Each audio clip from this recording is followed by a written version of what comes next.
Oh, c'est pas Versailles ici. Bonjour à tous, c'est Simao. Vous allez bien? Aujourd'hui, je vous propose de reprendre l'histoire du soleil là où nous l'avons laissé. Je vous invite donc à me suivre en région Île-de-France pour une promenade au château de Versailles. En 1623, atteint d'agoraphobie, le roi Louis XIII fait construire un pavillon modeste pour une retraite spirituelle. Ce petit pavillon de sas, fait de briques et de pierre, le roi Louis XIV en héritera à la mort de son père.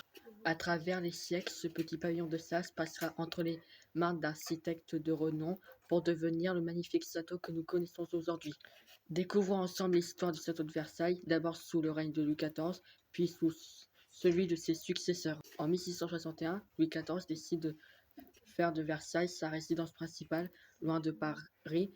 Versailles devient le symbole absolu de la monarchie. Le roi confie les travaux à l'architecte Louis Levaux, à l'artiste André Lenotre pour les jardins et à Charles Lebrun pour la décoration intérieure. Le château est agrandi, embelli et transformé en une véritable cité royale avec de somptueux salons.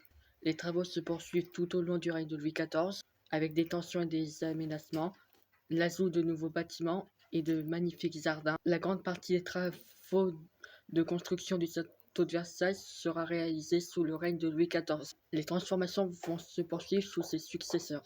La galerie des glaces sera réalisée sous Louis XIV. Lorsque Louis XV monte sur le trône, en 1715, lorsque Louis XV monte sur le trône, il hérite d'un palais déjà grandiose, mais plusieurs rénovations et améliorations sont nécessaires. Son principal projet de construction sera l'opéra, le Petit Trianon et l'aménagement de petits appartements. Sous Louis XVI, des tensions économiques et politiques grandissent. En effet, les dépenses royales sont jugées excessives alors que la situation financière de la France est désastreuse. La population a faim et les caisses de l'État sont vides. Tout ça finira mal. Le peuple se soulève. C'est la Révolution. La famille royale quitte Versailles pour Paris. Après la Révolution, Versailles perd son rôle politique et devient un musée.